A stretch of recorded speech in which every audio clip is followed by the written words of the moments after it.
What's up, Rotten? With Apple's newest authentication system on the horizon with the Vision Pro, I wanted to talk about Apple's other two that I'm sure we're all familiar with. Face ID and Touch ID. Two amazing breakthroughs in biometric technology that keeps the devices of millions of people around the world safe and secure. We can acknowledge that they're both good, right? But which one is better?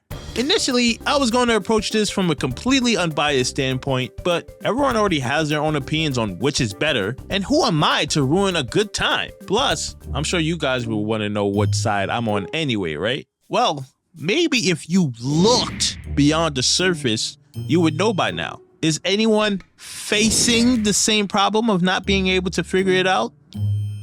Oh, you have? What is it? That's right. It's Touch ID. Now, don't get me wrong, Face ID is good and all, but I feel like there's no beating Touch ID in most cases. It's just way more versatile. I know there are a lot of you who beg to differ, so we're going to explore that. Just like how you should explore that subscribe button. It's the only way to secure you getting new uploads from yours truly. Huh? You like that? Huh? Now, let's jump back to 2013.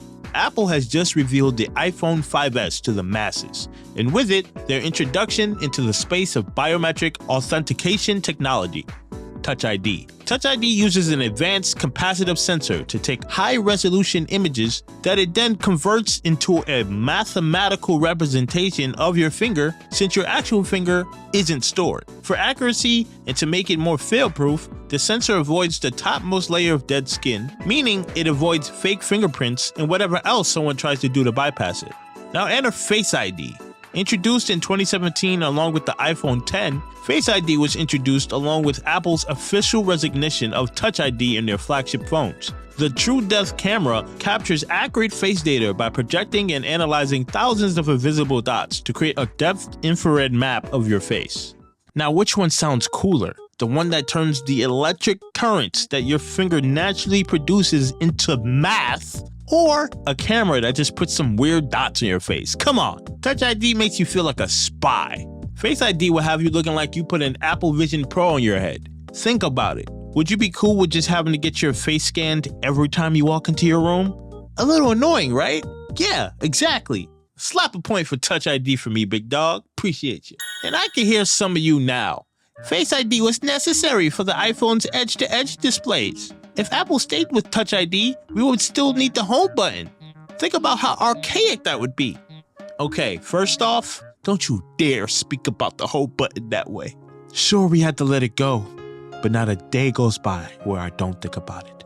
Secondly, may I introduce you to the iPad Air 4, the first Apple device of its kind to put the Touch ID sensor on the power button? And now I would argue that it's indeed Face ID that keeps the iPhone from being truly an edge-to-edge screen with the notch and dynamic island in the way. Also, Face ID technology is just way more expensive, meaning that any device that has it will immediately have to cost more. Now, when it comes to speed, there's nothing faster than touch.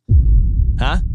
Face ID is actually up to a second faster? Well, how come it doesn't feel like that then? Oh, I know, because it only happens in some of the best case scenarios. Touch ID has always been a more consistent, seamless way to either unlock my phone or make a purchase. Have you ever tried to unlock your phone with your face right after waking up? You know after it doesn't work the first time, it's immediately annoying. Now you're really laying there playing peekaboo with your phone just because you woke up a little ugly. Not to mention back when the pandemic started, how the iPhone struggled to read your face when you had a mask on. Sure, a mask-friendly update came later, but we were like 2 years in at that point. Masks weren't as prominent by then. After unlocking your phone with Face ID, you still have to swipe up to actually get into your phone. With Touch ID, it's all done for you seamlessly, without you having to touch the screen. Now you tell me which one is faster. And what about convenience? Think about when you're driving. It's never good to be on your phone, sure, but let's not pretend that it never happens. In this scenario, you need it and it's locked. Which one sounds more dangerous? You briefly using one hand to touch a part of your phone to unlock it, or you take your eyes off the road to tap to wake, move your head in a way where Face ID can recognize you, and then swipe up. By the time you enter your phone, you're 50 feet in the air doing cartwheels in the middle of a New York City intersection. Think of everyday scenarios where you're trying to make an Apple Pay purchase.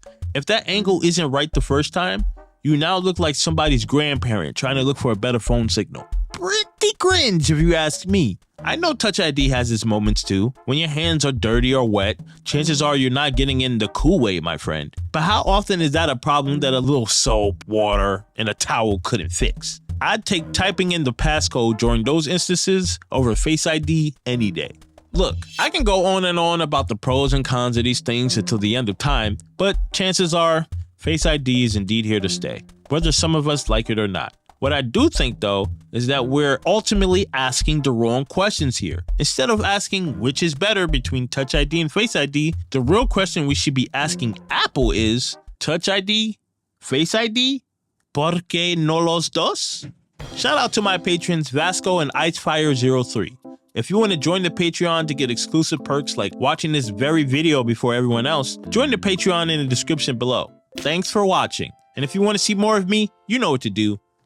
I truly wonder how fast it would be to unlock the Apple Vision Pro.